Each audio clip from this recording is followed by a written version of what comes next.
अगर आप चाहते हैं रंजीत म्यूजिक सेंटर के ऑडियो और वीडियो आप तक पहुंचे तो चैनल को सब्सक्राइब कर लें और साथ में बेल आइकन को दबा लें लेटेस्ट वीडियो देखने के।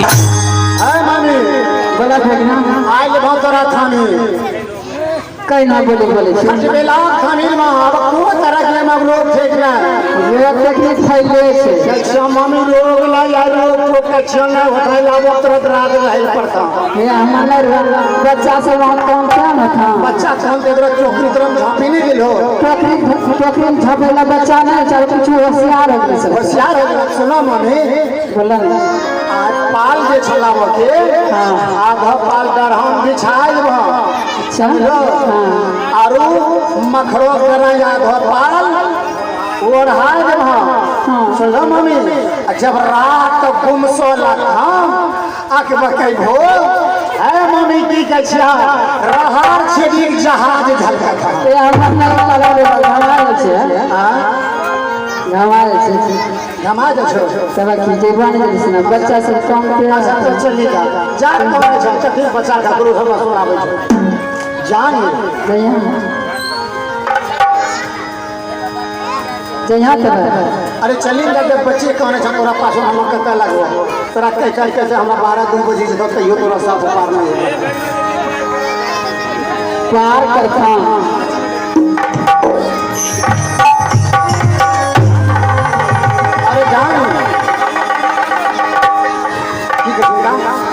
ये कलर के छै ठंडर दा होते छै तो जान हमें ले ले सुना तो सजनो अभी आप लोग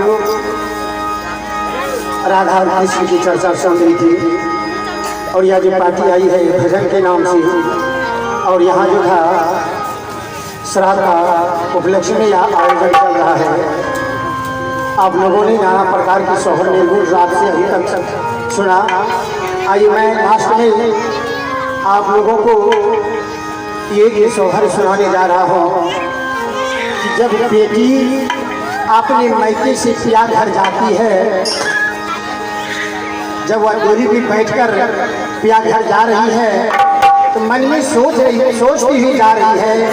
कि मैं कैसे पिया अनजान पिया से मिलूँ, कैसे सास ससुर से बोलूँ, कैसे समाज से टोला पड़ोस से मिलूँ। इसके बारे में वह चिंता करती हुई डोली में जा रही है। आइए हमारे धर्मदास को भी इस सोहर को लिखा है कहा है जान जी से चलनी अब बेटी भागता अंतिम से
कथा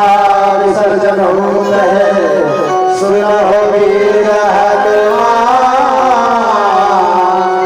राम लखन सिया जानकी सदा करो कल्याण, हे गोपाल दर्शन